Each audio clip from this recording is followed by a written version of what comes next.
4 साल पूरे होने पे सरकार के आपका बहुत बहुत धन्यवाद, आप समय निकाल के आ सके। धन्यवाद इंडिया न्यूज की इस प्रस्तुतिकरण के लिए कि आप लोग प्रदेश की राजधानी लखनऊ में प्रदेश के विकास और भावी योजनाओं को लेकर के यहाँ पर उपस्थित हुए हैं। मैं आप सबके प्रति हृदय से धन्यवाद देता हूँ। मुख्यमंत्री जी, इस बार तो कमाल हुआ एकदम। एक तो आपने बजट को पेपरलेस कर दिया और 5,500 करोड़ का बजट पेश किया। और मैं जब इसकी एनालिसिस कर रहा था तो मुझे लग रहा था कि जॉर्ज बर्नार्ड शॉ हो, चाहे जया आंद्रे हो, चाहे विवेक देवरा हो, ये सारे अर्थशास्त्री, और आपने ऐसा अर्थशास्त्र का इसमें नियम निकाला कि सारे पीछे नजर आ रहे हैं। देखिए, जब उत्तर प्रदेश की हम बात करते हैं तो देश के अंदर आबादी करोड़ का बजट पेश किया। और मैं जब इसकी एनालिसिस कर रहा था तो मुझे लग रहा था कि जॉर्ज बर्नार्ड शॉ हो, चाहे जया आंद्रे हो, चाहे विवेक देवरा हो, ये सारे अर्थशास्त्री, और आपने ऐसा अर्थशास्त्र का इसमें नियम निकाला कि सारे पीछे नजर आ रहे हैं। देखिए, जब उत्तर प्रदेश की हम बात करते हैं तो देश के अंदर आबादी के हिसाब से देश का सबसे बड़ा राज्य जी उत्तर प्रदेश है। 24 से 25 करोड़ की आबादी इस प्रदेश में निवास करती है। इतनी बड़ी आबादी के लिए उसी प्रकार के संसाधन चाहिए, उसी प्रकार का इंफ्रास्ट्रक्चर चाहिए। वह 2 लाख करोड़ और 3 लाख करोड़ से नहीं हो सकता जी। हमें विकास और बुनियादी सुविधाओं के साथ ही प्रदेश के बजट को जब हम बढ़ाएंगे तभी हम उस लक्ष्य को प्राप्त करने में कुछ हमें सफलता प्राप्त होगी। और खासतौर पर उत्तर प्रदेश जैसे राज्य के लिए ये हमारे लिए बहुत आवश्यक था जी कि उत्तर प्रदेश 2017 में जब हम आए थे 2 से 2.5 लाख करोड़ का बजट था। कोविड-19 के बावजूद इस बार हमारा 5.5 लाख करोड़ से ऊपर का बजट है जी। ये बजट इस बात को लेकर के है, आप देख रहे होंगे कि हर एक व्यक्ति इस बात पर वह बहुत मजबूती के साथ विश्वास भी कर रहा है, क्योंकि वो सब चीज़ें दिखाई दे रही हैं। चाहे वह प्रदेश के अंदर जनता की बुनियादी सुविधाएं हों, गांव के लिए, गरीब के लिए, किसान के लिए, नौजवान के लिए, महिलाओं के लिए किए गए कार्यों का, या फिर इंफ्रास्ट्रक्चर के उसमें रोड कनेक्टिविटी का है, एयर कनेक्टिविटी का है, मेट्रो का, पब्लिक ट्रांसपोर्ट सिस्टम के लिए मेट्रो आदि के यहाँ पे जो कार्य हुए हैं या हो रहे हैं, इन सब को ध्यान में रख करके हम लोगों ने अपने बजट के दायरे को बढ़ाया। केवल बजट के दायरे को बढ़ा देने से काम नहीं चलेगा जी। हमें उसके लिए इनकम बढ़ानी पड़ेगी, और इनकम आज प्रदेश के पास है। हमने फिजूल खर्ची को रोका, भ्रष्टाचार पर मजबूती से प्रहार किया, और आज प्रदेश के अंदर हमारे पास इतनी आय है कि कोविड-19 नहीं होता, कोविड-19 ने थोड़ा एक बैरियर का काम जरूर किया है, लेकिन मैं कह सकता हूं कि सब के बावजूद हम अपनी पूर्व स्थिति में आ चुके हैं। फिर से हमारी जो रफ्तार थी वह गति पकड़ चुकी है। कोविड-19 नहीं होता, हो सकता है बजट का दायरा और बढ़ता है जी। और हम लोग प्रतिबद्ध हैं आदरणीय प्रधानमंत्री जी की मंशा के अनुरूप उत्तर प्रदेश की अर्थव्यवस्था को $1 ट्रिलियन तक पहुंचाने के लिए, $1 ट्रिलियन की इकोनॉमी बनाने के लिए हमें उस प्रकार की व्यवस्था और उस प्रकार की का सिस्टम देना भी पड़ेगा। बजट उसका एक केवल लेखा जोखा नहीं बल्कि भावी योजनाओं को भी हम सबके सामने और प्रदेश और देश के सामने प्रस्तुत करता है। मुख्यमंत्री जी, आपने अर्थव्यवस्था की बात की और उत्तर प्रदेश दूसरे नंबर पे आ गया है अगर हम बजट की बात करें और जीडीपी की बात करें। एक नारा चल रहा है उत्तर प्रदेश में कि योगी का काम बोल रहा है, जनता बोल रही है जय श्री राम। नहीं तो सर, बोल रहा योगी का काम, जनता बोले जय श्री राम। तो क्या कहेंगे इस पे आप? देखिए, दोनों सच हैं। दोनों सच इस बात को लेकर के है कि यह वर्ष, यानी पिछले एक वर्ष के दौरान 2020-21 का जो वर्ष था, वह देश और प्रदेश के लिए, दुनिया के लिए बहुत कठिन दौर का समय था। हम लोगों ने, देश ने, दुनिया ने बहुत सारी चुनौतियों को झेला। हम लोग आभारी हैं प्रधानमंत्री मोदी जी के, जिनकी दूरदर्शिता के कारण, जिनके विजन के कारण आज देश सुरक्षित है, और उनके मार्गदर्शन में उत्तर प्रदेश के अंदर कोरोना प्रबंधन का जो कार्य हम लोगों ने किया, यह लोगों के सामने एक मिसाल तो है ही। हम प्रदेश की 24 करोड़ 25 करोड़ की आबादी को सुरक्षित रखने में तो सफल हुए ही हैं, लेकिन साथ साथ हम लोगों ने इस दौरान कुछ उपलब्धियां भी हासिल की हैं। जी। 5 अगस्त 2020 को 500 वर्षों की जो एक कसक थी भारत की श्रद्धावान आस्थावान जनता की, उस कसक को दूर करने का कार्य किया है प्रधानमंत्री मोदी जी के प्रयासों से। और प्रधानमंत्री जी ने कृपा पूर्वक अयोध्या पधार करके स्वयं राम मंदिर, भव्य राम मंदिर निर्माण के कार्य का शुभारंभ अपने कर कमलों से किया, तो स्वाभाविक रूप से जनता में एक अपार उत्साह इसका है। लेकिन उसकी भूमिका भी तय की गई। आम जनमानस में खुशहाली, आस्था को लेकर के तो है ही, लेकिन प्रदेश के अंदर सुरक्षा का एक बेहतर वातावरण देना, उनकी बुनियादी सुविधाओं को उन्हें उपलब्ध करवाने में योगदान देना, और इंफ्रास्ट्रक्चर के माध्यम से विकास का एक नया विजन प्रदेश को देना, ये कार्य प्रदेश के अंदर किया गया। तो स्वाभाविक रूप से यहाँ काम भी बोल रहा है, और जनता के मुंह से जय श्री राम का भी जो नारा है, ये भी उनके मुंह से निकल रहा है। तो काम और राम दोनों एक साथ चल रहे हैं, और दोनों में उत्तर प्रदेश अग्रणी है, आगे बढ़ेगा, बहुत तीव्रता के साथ आगे बढ़ेगा। मुख्यमंत्री जी, बात करते हैं स्वास्थ्य की। ITV फाउंडेशन गोरखपुर में, महाराजगंज में काफ़ी देर से जापानी इंसेफेलाइटिस को लेकर कार्य करती रही है। आपने भी समय निकाला, और हमने आपकी कमिटमेंट देखी है इसको टैकल करने की। तो ये जो कोरोना काल का पीरियड था, ये बहुत ही एक मुश्किल, डिफ़िकल्ट पीरियड था। इसका कैसा अनुभव रहा? उत्तर प्रदेश सरकार कितनी सफल रही आपके कार्यकाल के अंदर? कोरोना को टैकल करने में कितनी सफलता मिली, और आप कैसा समझते हैं कि इससे क्या सीख लेनी चाहिए? सर, इसमें एक चीज़ और मैं जोड़ देता हूँ मुख्यमंत्री जी। टेक्नोलॉजी का जो इस्तेमाल किया गया इसमें, ख़ास तौर पे इस बीमारी से लड़ने के लिए, मैं समझता हूँ कि अगर टेक्नोलॉजी नहीं होती तो इस बीमारी से लड़ना इतना आसान शायद नहीं होता। देखिए, मैं इंडिया न्यूज़ को धन्यवाद देता हूँ कि इंसेफ्लाइटिस के खिलाफ प्रदेश सरकार के अभियान में आप लोगों ने सहयोग किया, और ख़ास तौर पर महाराजगंज और गोरखपुर के कार्यक्रम में तो मैं स्वयं भी सहभागी बना था सर। और इस प्रकार के कार्यक्रम हर एक जनपद में अलग अलग ग्रुप के द्वारा आयोजित किए गए थे। ये पब्लिक अवेयरनेस का एक बहुत बड़ा कार्यक्रम था, और मेरा मानना था कि बीमारी के उपचार से महत्वपूर्ण बचाव होता है। बचाव के लिए जो अभियान चले थे इंसेफ्लाइटिस के दौरान, हम लोग एक एक कार्य को, उसके डॉक्यूमेंट को तैयार करते थे, फिर उसको भविष्य के लिए रखते थे, परिणाम को हम नजर रखते थे। आज इंसेफ्लाइटिस 75% बीमारी पे नियंत्रण है, 95% मौत के आंकड़े नियंत्रित हुए हैं। जी, ये बेहतर जो रिजल्ट रहा है, उसका लाभ हमें कोरोना प्रबंधन में भी प्राप्त हुआ।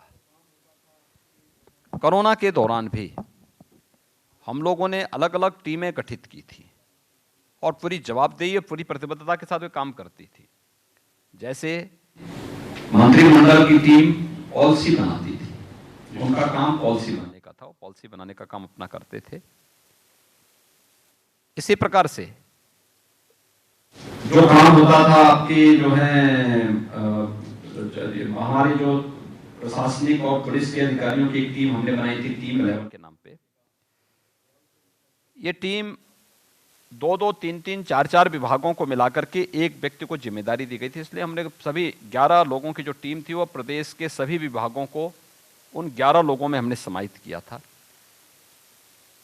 और उनकी जवाबदेही दी गई थी अलग अलग कि कौन डोर स्टेप डिलीवरी के कार्य को, कम्युनिटी किचन को कौन देखेगा, हेल्थ इंफ्रास्ट्रक्चर के साथ साथ लॉजिस्टिक के कार्य को कौन देखेगा। लॉकडाउन की सफलता के साथ साथ हम प्रदेश के अंदर सुरक्षा का एक बेहतर वातावरण जो चला रहा है बना रहे, कहीं कोई दिक्कत ना हो, इसको बनाए रखने में कौन टीम काम करेगी। अलग अलग टीम अलग अलग काम कर रही थी।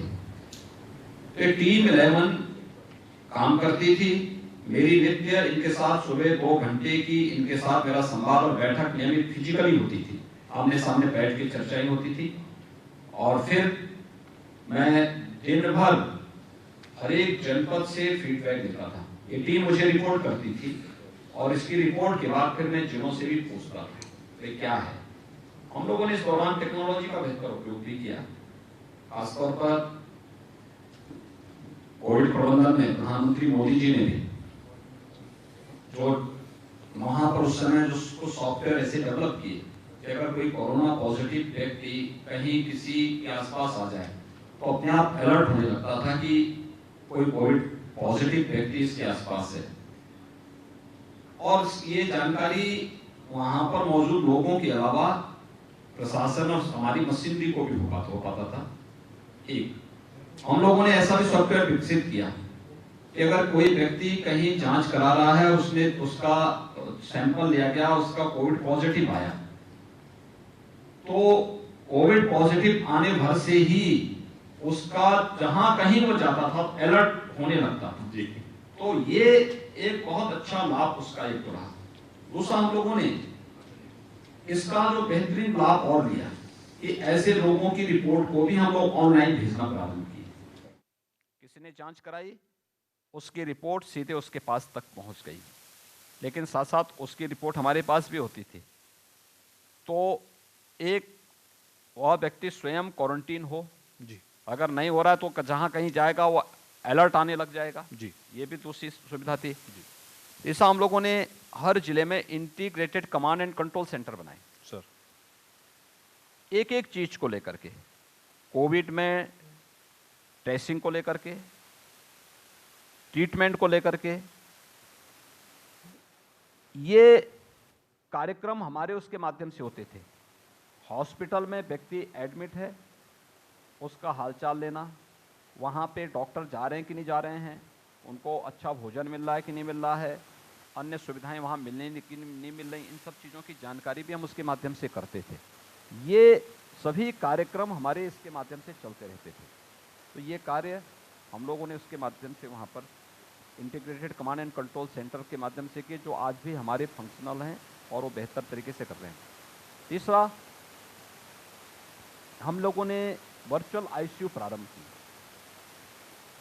हम लोगों ने इस दौरान टेली मेडिसिन और टेली कंसल्टेशन की व्यवस्था की। दूर दराज के क्षेत्र जहाँ पर लोगों के पास विशेषज्ञ चिकित्सक नहीं थे, तो वहाँ पर हम लोगों ने कोविड हॉस्पिटल तो बनाए, ट्रेन मैन पावर भी दिया, लेकिन विशेषज्ञ चिकित्सक कहाँ से आएंगे। इसके लिए वर्चुअल आईसीयू के साथ पीजीएमयू से, एसबीसीजीआई से, आरएमएल के साथ जोड़ने का काम किया। ये हमारे 3 प्रतिष्ठित चिकित्सालय लखनऊ में हैं, इनके साथ जोड़ने का काम किया, बीएचयू से जोड़ने का काम किया, एम्स दिल्ली के साथ जोड़ने का काम किया। उसका हमें बहुत लाभ मिला और उसी इंफ्रास्ट्रक्चर का उपयोग हम लोगों ने फिर शेष समय में टेली मेडिसिन और टेली कंसल्टेशन के लिए किया। तो ये टेक्नोलॉजी का बहुत बड़ा रोल रहा एक कोविड नियंत्रण में, लेकिन साथ साथ कॉमन मैन को बुनियादी सुविधाएं देने में भी। जैसे 80,000 कोटी की दुकान जी, हर महीने 2 बार लोगों को खाद्यान्न उपलब्ध कराना था। हमारे पास ई पॉस मशीन थी, ई पॉस मशीन का हमने बेहतरीन किया। उत्तर प्रदेश का कोई नागरिक देश के अंदर कहीं पर है, हम लोगों ने उसको नेशनल पोर्टेबिलिटी सिस्टम का लाभ दिया। हमारे यहाँ वृद्धावस्था पेंशन, दिव्यांगजन पेंशनर, विधवा पेंशन की राशि लोगों के खातों में सीधे जाए, इसकी व्यवस्था हम लोगों ने उन लोगों को उपलब्ध कराई और डीबीटी के माध्यम से उनके अकाउंट में दिया। बैंकों में भीड़ न हो, इसके लिए बीसी सखी के नाम पर या बैंक कॉरस्पॉन्डेंट हर गांव में तैनात किए गए। वो लोग पैसा वहीं पे ला करके लोगों को उपलब्ध करा देते थे। तो सभी कार्यक्रम चले। 2 करोड़ 40 लाख किसानों को प्रधानमंत्री किसान सम्मान निधि का पैसा उनके अकाउंट में दिया। 3 करोड़ 56 लाख जनधन अकाउंटधारी महिलाएं थी प्रदेश के अंदर, उनको हर महीने 500 रुपये अतिरिक्त राशि सहयोग के लिए उपलब्ध करवाने का कार्य किया।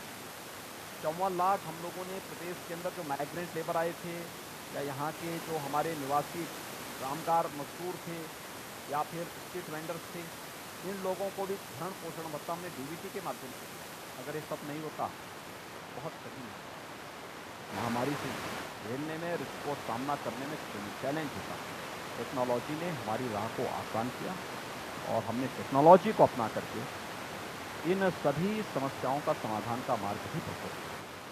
मुख्यमंत्री जी, कुछ कंट्रोल रूम जो है हम लोगों को उस दौरान विजिट करने का मौका मिला था और हमने देखा था कि किस तरीके से महाराष्ट्र से, बिहार से लोग ये कहते थे कि नहीं भाई, योगी जी के यहाँ मिल रहा है तो मुझे भी चाहिए।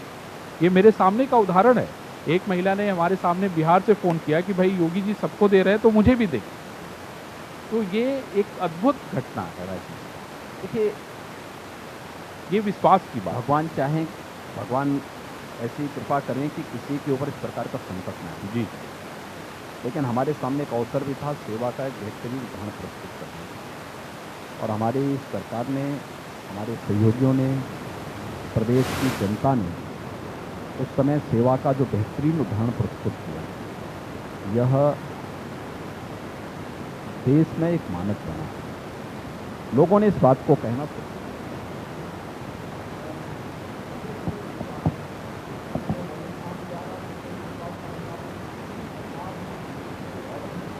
जी,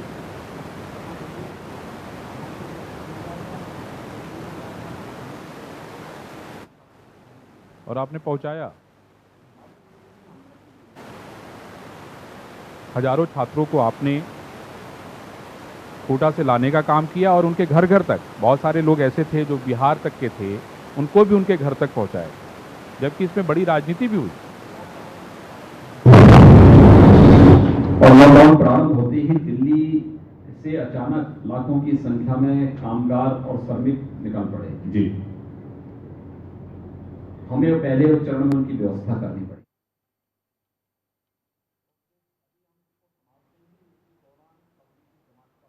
जी, जी,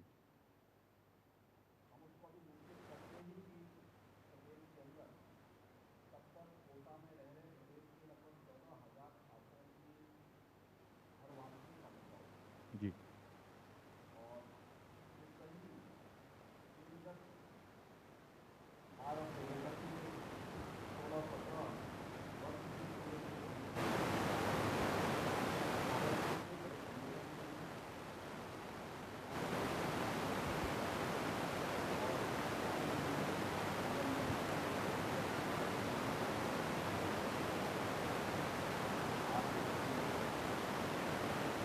उनको पहुंचाना था। दुनिया के तमाम देशों में उत्तर प्रदेश के निवासी थे, उनको सुरक्षित उनके घरों तक पहुंचाने का काम भी हम लोगों ने इस दौरान किया। और उत्तर प्रदेश का वासी कहीं भी हो, संकट की घड़ी में प्रदेश सरकार और केंद्र सरकार उनके साथ में थी। आगे के लिए भी हमने उनके लिए योजनाएं बनाई हैं। जी, जैसे हमारे यहाँ निवासी हो या प्रवासी कामगार या श्रमिक जो भी है, या पल्लेदार है, स्ट्रीट वेंडर है, इन सबको हम 2 लाख का स्वास्थ्य, यानी 2 लाख का इनको सुरक्षा बीमा उपलब्ध करवा रहे हैं। 5 लाख रुपए का स्वास्थ्य बीमा का कवर दे रहे हैं। प्रदेश सरकार और केंद्र सरकार उनके साथ में थी। और श्रमिक सेवा योजना और रोजगार आयोग का गठन भी कर दिया है। ये कार्य कर रहा है, तेजी के साथ काम कर रहा है। ये सभी उन लोगों के लिए जो लोग अब तक वंचित थे शासन की योजनाओं से, जिन लोगों की जाति नहीं थी लेकिन वे समाज के सबसे अंतिम पायदान पर बैठे हुए परिवारों से संबंधित थे, उन लोगों के हितों के लिए सरकार ने अपने कार्यक्रम बनाए हैं और उसको तेजी के साथ लागू करने जा रहे हैं। मुख्यमंत्री जी, 4 साल पहले जब आपकी सरकार आई तो एक नारा आपने दिया था और उसको लेकर आप आगे बढ़े कि ना खाऊंगा ना खाने दूंगा। और 4 साल में आपकी छवि भी इस तरह की बनी है, तो कितना मुश्किल था सरकार में जो उसके पहिए होते हैं गाड़ी के, चाहे वो ब्यूरोक्रेसी हो, चाहे वो शासन हो, चाहे वो प्रशासन हो, उन तक ये बात पहुंचाना और उन तक ये बात उनसे इस तरह की कार्यशैली को लेके आना, ना खाऊंगा ना खाने दूंगा। देखिए, इस देश का सौभाग्य है कि प्रधानमंत्री मोदी जी का यशस्वी नेतृत्व इस देश को प्राप्त हो रहा है और प्रधानमंत्री मोदी जी ने इस देश के अंदर गांव के लिए, गरीब के लिए, किसान के लिए, नौजवान के लिए, महिलाओं के लिए, समाज के विभिन्न तबकों के लिए जो कार्य योजना बनाई है, 2014 में जो कार्य योजना तैयार की थी, आज उसके परिणाम हर एक फील्ड में देखने को मिल रहे हैं। और मैं इस बात को कह सकता हूं कि जो उनकी प्रेरणा थी, जो उनका मार्गदर्शन था, उसके अनुरूप ही प्रदेश के अंदर हम लोगों ने भी लक्ष्य निर्धारित किए थे। देखिए, लीडरशिप जैसे रहेगी, तंत्र उसके अनुरूप कार्य करता है। लीडरशिप अगर भ्रष्ट और बेईमान है तो आप तंत्र से उम्मीद मत करिए कि वह ईमानदारी और पारदर्शी तरीके से कार्य करके कोई परिणाम दे पाएगी।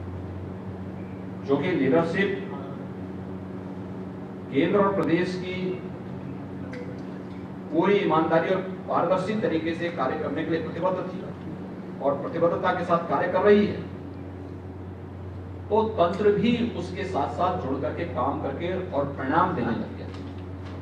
आखिर 4 वर्ष में 40 लाख लोगों को मकान देना, 4 वर्ष के दौरान प्रदेश के अंदर 1 करोड़ 38 लाख लोगों को विद्युत के निःशुल्क कनेक्शन उपलब्ध करा देना, 56 लाख लोगों को निःशुल्क रसोई गैस के कनेक्शन उपलब्ध करा देना, 2 करोड़ 61 लाख से अधिक लोगों को शौचालय उपलब्ध करवा देना, 2 करोड़ 42 लाख किसानों को प्रधानमंत्री किसान सम्मान निधि से आच्छादित कर देना, ये टीम वर्क का परिणाम है। लीडरशिप जैसे होगी, उसके परिणाम उसी रूप में सामने आएंगे और पिछले 4 वर्ष के दौरान हम लोगों ने यही सब करके दिखाया।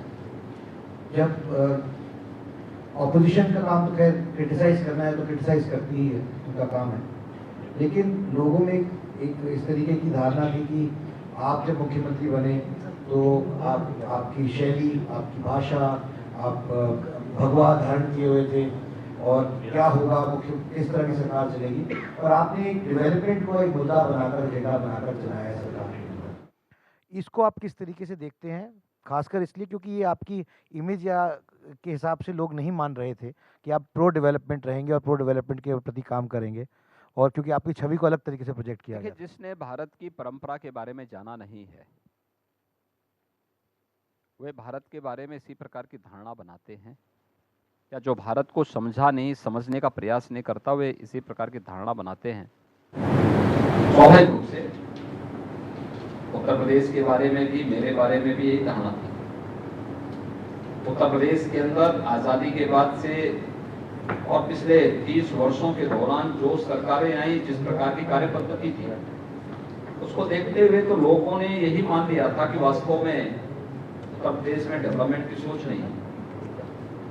और अब योगी जी आ गए हैं तो योगी जी तो खैर विकास के बारे में सोच ही नहीं सकते। एक साधु को विकास से क्या लेना देना। मुझे आश्चर्य होता है कि भारत के अंदर ही नहीं, दुनिया के अंदर शिक्षा के अलग जगाने वाली गुरुकुल की पद्धति भारत के संतों ने, भारत के ऋषि मुनियों ने ही दी है। ज्ञान विज्ञान के शोध के केंद्र हमारे गुरुकुल हुआ करते थे। महर्षि भारद्वाज का आश्रम प्रयागराज में आज से हजारों वर्ष पहले वो आश्रम था।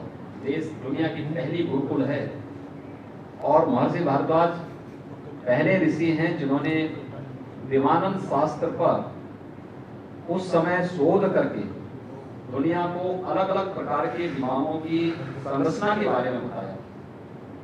आज जब हम पायलट रहित विमान भेजते हैं तो ये परिकल्पना से हजारों वर्ष पहले न केवल परिकल्पना बल्कि उसको साकार करके दिखाया था महर्षि भारद्वाज ने। तो जिसको भारत के बारे में जानकारी नहीं तो अपने अतचड़े ज्ञान से अपनी मानसिकता और अपने बात को उसी रूप में रखेंगे। लेकिन जो भारत के बारे में जानता है, भारतीयता के बारे में जानता है, भारत की पुरातन संस्कृति और भारत की पुरातन ज्ञान विज्ञान की परंपरा के बारे में विज्ञ है, उससे न पहले कोई संदेह था, न आज कोई संदेह है, न भविष्य में कोई संदेह होने जा रहा है। और हम लोगों ने भी प्रदेश के अंदर उसी ईमानदारी और उसी प्रतिबद्धता के साथ काम किया है, काम कर रहे हैं, बेहतर रिजल्ट देने का प्रयास कर रहे हैं। मुख्यमंत्री जी, एक और योजना की बड़ी चर्चा हो रही है इस समय, जो आपने शुरू की है अभ्युदय योजना, और उसके तहत आप चाहते हैं कि भाई जो ब्यूरोक्रेट्स हैं, जो लोग हैं, जो गरीब बच्चे हैं, उन तक शिक्षा का अलग जगह, वो भी मुख्य धारा में शामिल हों, और मैं समझता हूँ उनकी जिंदगी और उनकी तकदीर भी बदले। देखिए, प्रदेश के युवाओं के लिए एक अवसर है, और ये अभ्युदय योजना हम लोगों ने इसी उद्देश्य से प्रारंभ की है। मुझे याद है कोविड-19 के दौरान हमें कोटा और अन्य क्षेत्रों से अपने यूथ को सुरक्षित उनके घरों तक पहुंचाने के लिए कितनी मशक्कत करनी पड़ी थी।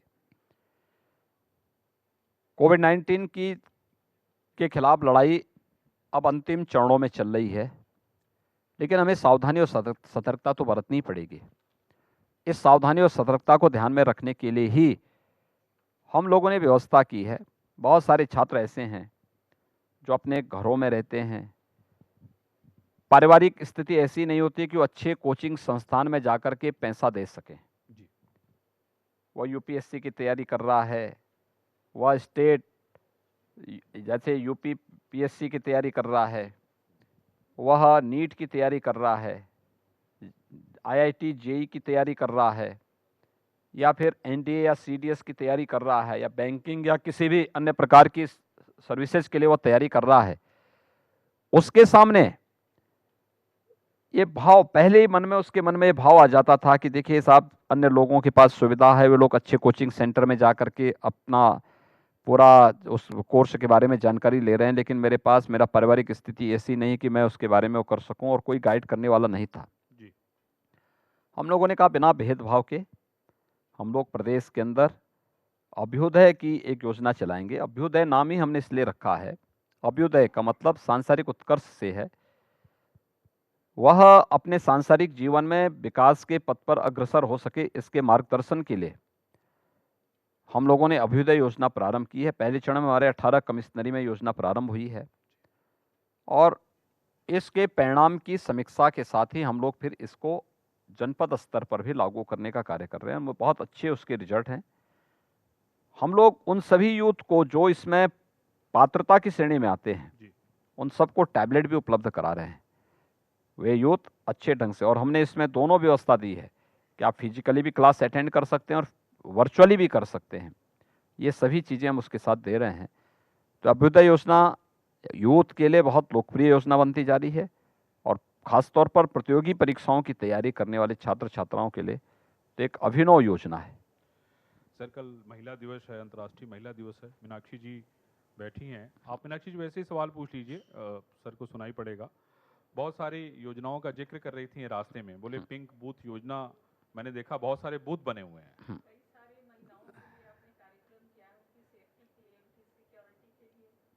उनकी सेफ्टी के लिए, उनकी सिक्योरिटी के लिए मैंने पिंक बूथ देखा है। उनके एजुकेशन पे आपने इतना काम किया है, ये सब चीज़ की आपको प्रेरणा कहाँ से मिलती है? देखिए, आधी आबादी को नज़रअंदाज करके हम पूरी व्यवस्था को आगे नहीं बढ़ा सकते, और आधी आबादी के मन में सुरक्षा का भाव पैदा हो, समाज का दृष्टिकोण उनके प्रति सम्मान का हो, और वह स्वावलंबन के मार्ग पर प्रशस्त होकर के सशक्तिकरण के पथ पर अग्रसर हों, यह शासन की मंशा थी। इसीलिए हम लोगों ने शारदीय नवरात्रि में 2020 में मिशन शक्ति का एक अभियान प्रारंभ किया था। मिशन शक्ति का यह अभियान महिलाओं की सुरक्षा, उनके सम्मान, उनके स्वावलंबन और सशक्तिकरण से जुड़ा हुआ है। 8 मार्च को अंतर्राष्ट्रीय महिला दिवस है कल, तो अंतर्राष्ट्रीय महिला दिवस के अवसर पर हम लोग एक कार्यक्रम के माध्यम से जो हम लोगों ने अब तक के कार्य किए हैं, कुछ का लोकार्पण पहले हो चुका है, कुछ का कल होने जा रहा है। जैसे प्रदेश में 1535 थाने हैं, उन सब में हेल्प डेस्क महिलाओं के लिए अलग से बन चुके हैं। 350 से अधिक तहसीलें हैं, उन सभी तहसीलों में भी ये सब सुविधा हम दे चुके हैं। हम लोगों ने प्रदेश में पुलिस बल में भर्ती की, उस भर्ती में 20% हम महिलाओं के आरक्षण उसमें किए, उन महिलाओं की भर्ती उसमें होगी, इसमें भी हम सफल हुए हैं। ऐसे ही अलग अलग उसमें भी हम लोगों ने काफ़ी सफलताएं प्राप्त की। अब कल हम लोग देने जा रहे हैं हर जो अब कमिश्नरी जो हमारी रेंज है, हर कमिश्नरी मुख्यालय पे एक रिपोर्टिंग थाना हम स्थापित करने जा रहे हैं, जहां पर केवल महिलाओं की सुनवाई होगी और महिलाओं से जुड़े हुए किसी भी अपराध या किसी भी मामले को वहां पर वह FIR दर्ज करने से लेकर के उससे जुड़ी हुई कार्रवाई को आगे बढ़ा सकता है। ये सभी चीज़ें हमने इसमें प्रारंभ की हैं और भी अन्य तमाम उनके लिए कार्यक्रम प्रारंभ हुए हैं। पिंक बूथ की स्थापना हुई है और भी अन्य चीज़ों को हम लोगों ने इसके साथ जोड़ा है और मुझे विश्वास है कि हमारा जो ये अवेयरनेस का कार्यक्रम है, ये अवेयरनेस के कार्यक्रम के साथ साथ हम लोग इसमें फिर आने वाले समय में हम लोग इसको इसके साथ जवाबदेही के साथ इसको आगे बढ़ाने का कार्य कर रहे हैं। मुख्यमंत्री जी, हमने महिलाओं की सुरक्षा की बात की, लॉ एंड ऑर्डर और क्राइम भी एक ऐसा विषय रहा है जिसको लेकर आपकी सरकार ने काफ़ी कार्य किए हैं, काफ़ी एक्शन भी हुआ है और काफ़ी चर्चा में भी रहे हैं ये विषय। एंटी रोमियो सर रहा हो, ये सारे विषयों को लेकर उत्तर प्रदेश में एक धारणा थी कि क्राइम को काबू पाना शायद संभव नहीं है, जिस तरह से ऐतिहासिक तौर पे क्राइम का ग्राफ रहा है और आंकड़े जो बताते हैं। लेकिन जिस तरह का एक्शन लिया गया है क्राइम को कंट्रोल करने के लिए क्रिमिनल्स के अगेंस्ट, वो सिर्फ औपचारिक तौर पर नहीं है, वो विजुअल तौर पर और ग्राउंड पर भी किया गया है। लोगों की बिल्डिंगें भी के ऊपर एक्शन किया गया है, बिल्डिंगें भी तोड़ी गई हैं, वो भी किया गया है। आप मानते हैं कि लोगों के मन से भय खत्म करने के लिए ये बात लोगों तक पहुंचानी ज़रूरी है ताकि इस समस्या को जड़ से ख़त्म किया जा सके? देखिए, उत्तर प्रदेश की राजनीति पिछले 30 वर्षों से आपराधिक माफिया गिरोहों की चपेट में आ चुका था, उनकी गिरफ्त में थी और पिछली सरकारें तो बड़ी बेशर्मी के साथ इस प्रकार की घटनाओं को और इस प्रकार के किसी पेशेवर अपराधी और माफिया को संरक्षित करने में गौरव की अनुभूति करती थी। आपने अभी हाल ही में पंजाब के अंदर देखा होगा कि कैसे एक राष्ट्रीय दल का पूरा नेतृत्व एक कुख्यात माफिया को किस तरीके से सुरक्षित करने का कार्य कर रहा है। ये सभी घटनाएं इस बात को बताती हैं कि कहीं ना कहीं इन लोगों के मन में अभी भी कोई लोग लाज नहीं, और यही लोग हैं जो प्रदेश के अंदर माहौल खराब करते थे। अपराध छोटा हो बड़ा हो, अपराध अपराध है। बालिकाओं की या महिलाओं की सुरक्षा से जुड़ा हुआ हो या अपहरण से जुड़ा हो या फिर किसी भी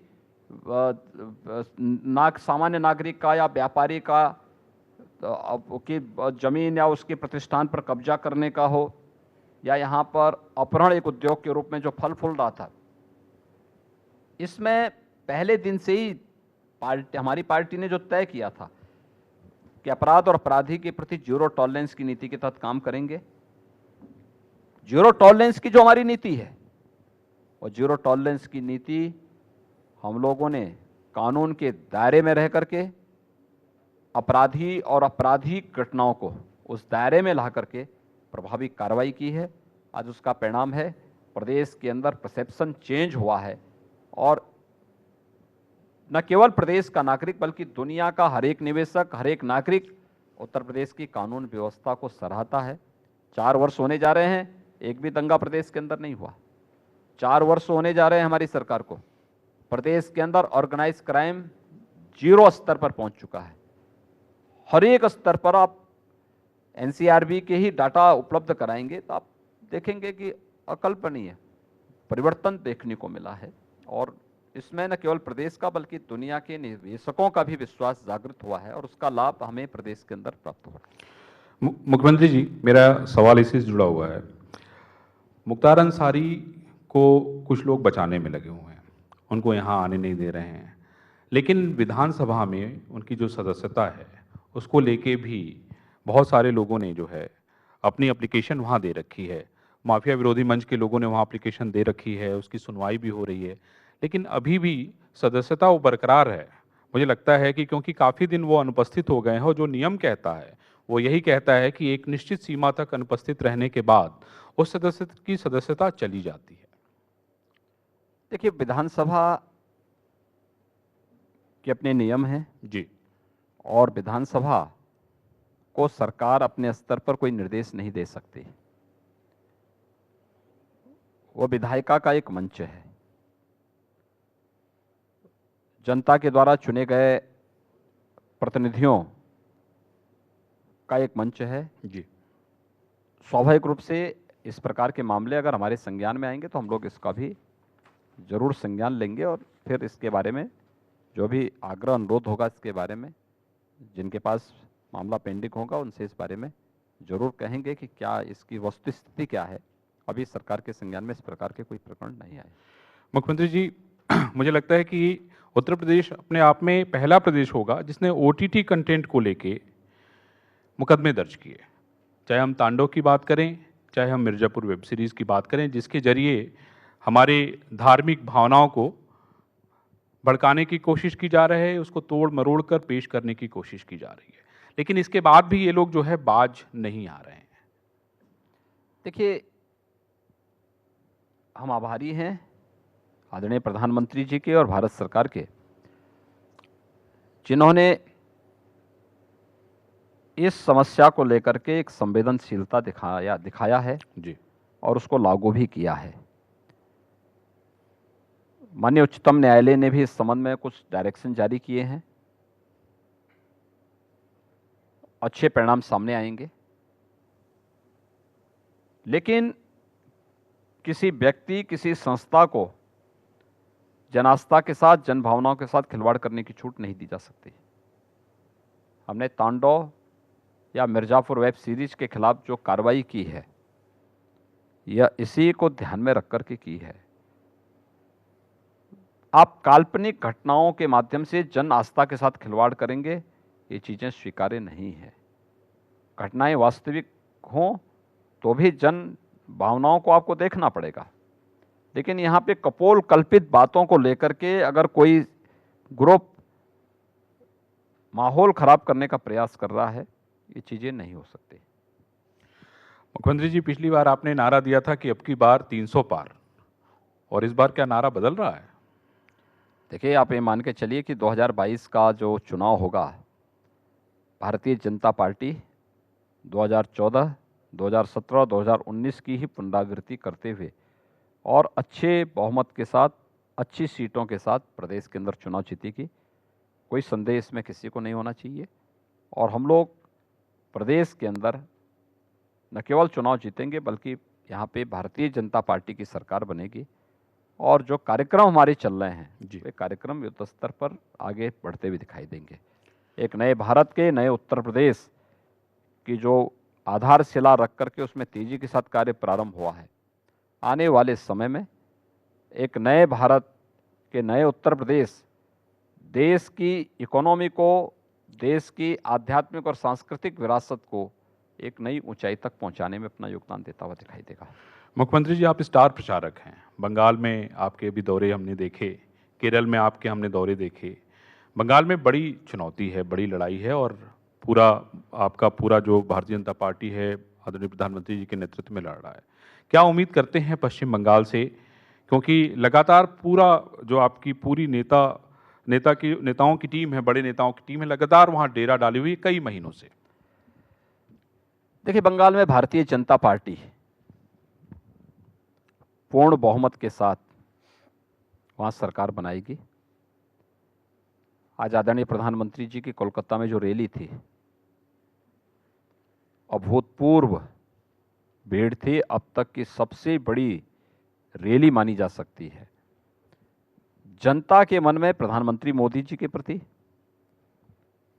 और मोदी जी के मार्गदर्शन में भारतीय जनता पार्टी के मन में, भारतीय जनता पार्टी के प्रति आम जन के मन में जो श्रद्धा और सम्मान का भाव बढ़ा है वो अभूतपूर्व है, अविस्मरणीय है। और आप ये मान के चलिए कि भारतीय जनता पार्टी बंगाल के अंदर भी, असम के अंदर भी और अन्य राज्यों के अंदर भी बेहतरीन प्रदर्शन करते हुए सरकारें गठित करेगी। मुख्यमंत्री जी, इस वक्त चुनाव का माहौल है, 4 राज्यों में चुनाव होने हैं, तमिलनाडु, पुडुचेरी, बंगाल, असम, केरल में भी चुनाव आने वाले हैं। इन सब परिस्थितियों को देखते हुए कुछ राजनीतिक दल, राष्ट्रीय राजनीतिक दल ध्रुवीकरण कर रहे हैं राजनीति का क्षेत्र को लेकर, नॉर्थ को और साउथ को, north versus south, south versus north, कहीं कोई नॉर्थ संभाल रहा है, कोई साउथ संभाल रहा है। और इस तरह की राजनीति को आप कैसे देखते हैं और आप कैसा समझते हैं इसको?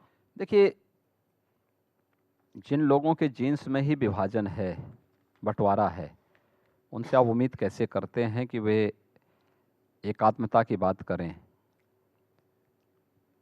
वे लोग तो हमेशा वही करेंगे। कांग्रेस के नेता श्री राहुल गांधी जी ने जो बात कही है वह वही करेंगे जो अब तक करते रहे हैं, और ये पहली बार तो नहीं है। इससे पहले देखिए, वो भारत के अंदर उत्तर भारत में रहते हैं तो दक्षिण भारत के खिलाफ बोलते हैं, दक्षिण में जाएंगे तो उत्तर भारत के खिलाफ बोलते हैं, पश्चिम में जाएंगे तो पूरब के खिलाफ और पूरब में जाएंगे तो पश्चिम के खिलाफ, भारत के बाहर जाएंगे तो भारत के खिलाफ। तो ये तो उनकी मानसिकता है, और इसी मानसिकता के कारण अमेठी की जनता ने इस बार उनको वहाँ से पूरी तरह हराने का काम किया है। और आप ये मान के चलिए कि राहुल जी अपनी बुद्धिमत्ता का परिचय अगर इसी प्रकार से देते रहेंगे तो वह भारतीय जनता पार्टी के लिए और आसान होगा। केरल भारत की सनातन आस्था के केंद्र बिंदु है, उसकी धुरी है। आदि शंकराचार्य की जन्मभूमि ही केरल ही है, नारायण गुरु की पावन भूमि केरल है। सनातन आस्था की भूमि के नाते केरल की समृद्ध परंपरा और वहाँ की सांस्कृतिक विरासत पर हम सबको गौरव की अनुभूति होती है। लेकिन राहुल जी के विभाजनकारी मानसिकता को यह देश कभी स्वीकार नहीं करेगा। मुख्यमंत्री जी, प्रियंका जी अभी मंदिर मंदिर घूम रही थी, कई जगह उन्होंने स्नान किया, आज ट्रैक्टर पे बैठ के घूम रही हैं। देखिए, अच्छी बात है, हर राजनीतिक दल को अपने कार्यक्रमों को आगे बढ़ाने का पूरा अवसर भी मिलना चाहिए और अपनी बातों को रखने के लिए भी उनको पूरी स्वतंत्रता होनी चाहिए। लेकिन जनता उनसे बहुत सारे प्रश्न भी कर रही है। प्रश्न तो एक, उनके भाई के द्वारा जो अभी विवाद खड़ा किया गया है उत्तर भारत का, इसके बारे में जी। दूसरा, कोविड-19 के दौरान प्रदेश और देश के प्रति इन लोगों का जो व्यवहार था उसके बारे में। तीसरा, जब सीमाओं पर हमारी सेना जूझ रही थी उस समय इन लोगों के द्वारा जो वक्तव्य दिए जा रहे थे, इसको लेकर के भी बहुत सारे ऐसे मुद्दे हैं जिनको लेकर के जनता भी उनसे पूछना चाहती है कि वास्तव में उस पर कांग्रेस का रवैया क्या था और कांग्रेस उन मुद्दों पर क्या स्पष्टीकरण दे पाएगी। मुख्यमंत्री जी, एक और नई बात सामने आई कि भाई केंद्र जो है 3 नए कृषि कानून संशोधन के लिए तैयार है। उसके अलावा केंद्र सरकार 41 प्रदर्शनकारियों से 11 दौर की वार्ता कर चुकी है। आपने जो बिल पास हुआ है उसको 1.5 वर्ष के लिए सस्पेंड करने के लिए तैयार है।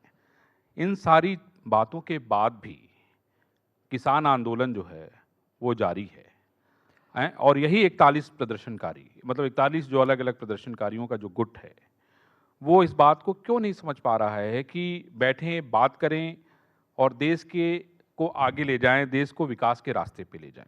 देखिए, लोकतंत्र की सबसे बड़ी ताकत है संवाद। जी।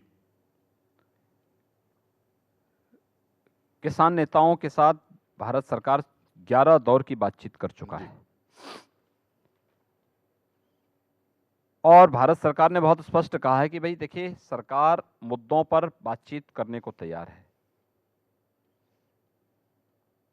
लेकिन अगर हम बात कर लें, एक बात पे रिजिड हो जाएं कि नहीं कानून वापस होना चाहिए, आखिर आपको उसकी खामी तो गिनानी पड़ेगी। और फिर ये सिलसिला कब तक चलेगा? आज आप 3 कृषि कानूनों की बात कर रहे हैं, जी। कल आप लोग कोई और नया मुद्दा लेकर आएंगे। कल कहेंगे कि जो देश के अंदर फंडामेंटल राइट हैं इसको समाप्त करो, क्या देश उसको स्वीकार करेगा? परसों कोई नया मुद्दा उठाएंगे, फिर एक दिन उठाएंगे कि भारत के प्रतीकों के प्रति जो हमारा संवैधानिक दायित्व है उनका सम्मान करना, इसको समाप्त कर दीजिए क्योंकि ये तो हमारी स्वतंत्रता में बाधक है। क्या कोई देश इसको स्वीकार करेगा?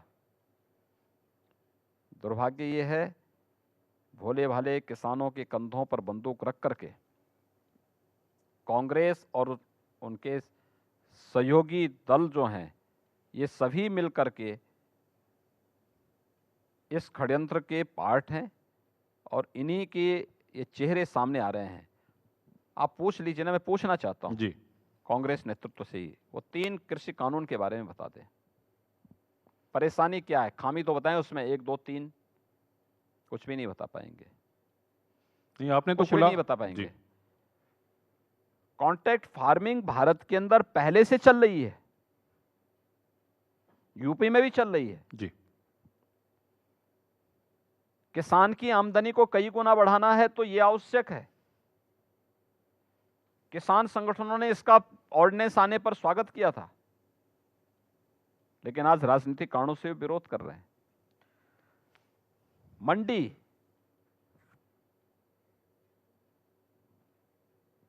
इस कानून का आए हुए 6 महीने से ज्यादा हो चुका है, प्रदेश के अंदर एक भी मंडी बंद नहीं हुई, मंडियां हमारी निरंतर चल रही हैं। एमएसपी, पिछले वर्ष हम लोगों ने खरीदा था 52 लाख मीट्रिक टन धान, एमएसपी दिया था। इस साल ये खरीदा गया है 68 लाख मीट्रिक टन धान, एमएसपी किसान को सीधे उसके अकाउंट में देकर के किया गया। ये तो जबरन वाली बात है, गुमराह करने वाली स्थिति है कि किसान के कॉन्ट्रैक्ट खेती के माध्यम से किसान की खेती को बंधक बना करके उसको पूरी तरह उससे बेदखल कर दिया जाएगा, या मंडियां बंद हो जाएंगी, एमएसपी नहीं मिलेगा। प्रधानमंत्री जी ने बहुत साफ कहा जी। कि भाई कॉन्ट्रैक्ट फार्मिंग विकल्प है, बाध्यता नहीं। एक दूसरा, प्रधानमंत्री जी ने साफ कहा एमएसपी जारी रहेगी। मंडी कानून को जो लोग कह रहे हैं मंडी समाप्त हो जाएगी, हम लोग तो नई मंडियों को ई नाम से जोड़ने की बात कर रहे हैं। प्रधानमंत्री जी की बातों को भी लोग नहीं मान रहे हैं। इसमें आपने कुछ उदाहरण भी दिए थे, स्ट्रॉबेरी की खेती हाँ, मैंने को कहा लेकर उदाहरण दिया यूपी था, के अंदर जो हो रहा है हमने उसका उदाहरण दिया, गाजर के हलवे का उदाहरण दिया हमने था। कहा ना जो जी। यूपी के अंदर हो रहा है उदाहरण हमने प्रस्तुत किए हैं। जी। और मुझे लगता है कि जनता सब जानती है और जो कथित किसान नेता हैं उनके बहकावे में नहीं आने वाले। मुख्यमंत्री जी, हाल ही में इस कृषि कानून के बाद बिहार में चुनाव हुए, गुजरात में निकायों के चुनाव हुए, दूसरे लोकल म्यूनसिपल कॉरपोरेशन के चुनाव हुए। अब उत्तर प्रदेश में भी चुनाव की बारी आ रही है, ज़िला परिषद और पंचायत के चुनाव आ रहे हैं। कुछ राज्य हैं जो अभी शायद चुनाव के लिए नहीं जा रहे, पर क्या ये माना जाए कि आप ऐसा समझते हैं कि आपकी सरकार समझती है कि अच्छा परफॉर्मेंस रहेगा सरकार का इन चुनावों में भी और इनका कोई इम्पैक्ट नहीं रहेगा कृषि कानून देखिए, पर? कोविड-19 के दौरान केंद्र और प्रदेश सरकार के द्वारा जो कार्य किए गए, जनता ने उसको पूरे दिलो दिमाग से अप्रिशिएट किया। भारतीय जनता पार्टी को भारी बहुमत के साथ सभी जगह उनको चुना गया। उत्तर प्रदेश में भी पंचायत चुनाव होने जा रहे हैं, पंचायत चुनाव में भी जनता का रुख यही है, पॉजिटिव रहेगा। भारतीय जनता पार्टी अच्छा प्रदर्शन करेगी। और जहां तक रही बात इस बात की कि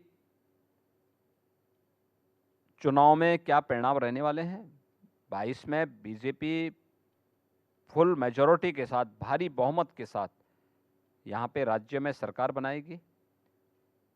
देश के अंदर जो चुनाव इस समय चल रहे हैं विधानसभाओं के 5 राज्यों में चल रहे हैं, इन 5 राज्यों में भारतीय जनता पार्टी बेहतरीन प्रदर्शन करेगी, अपनी सरकारें गठित करेगी।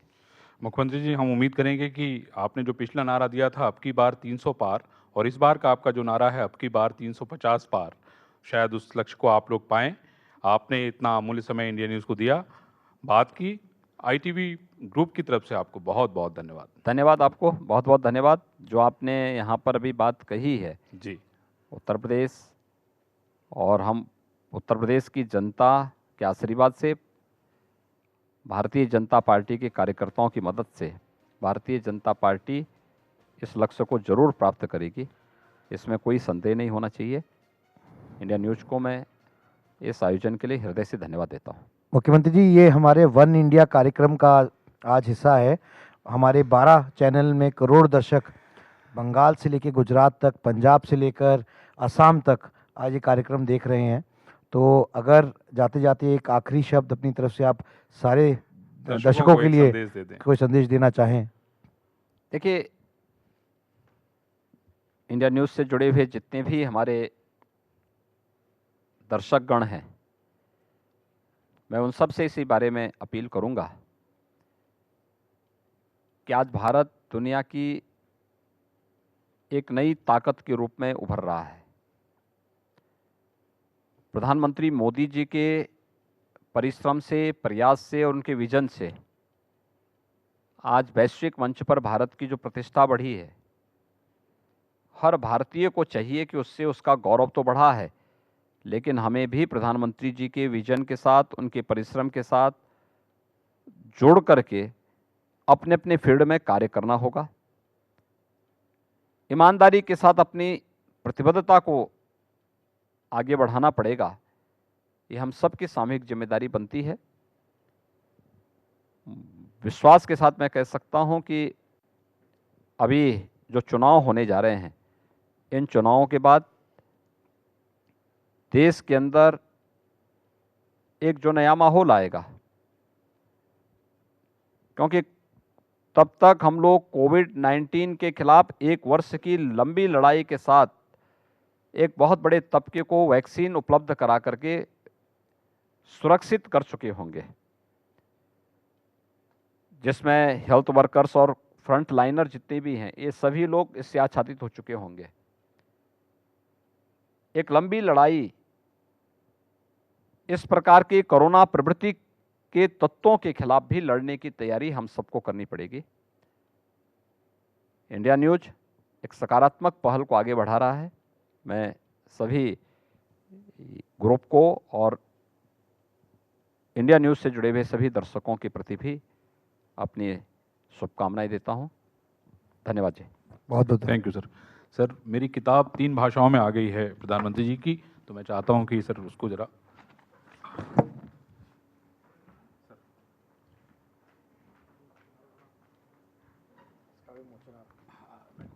मैं खोल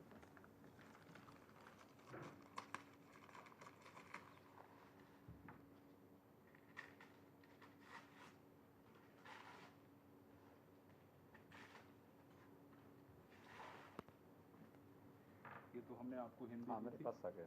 और ये इंग्लिश और गुजराती।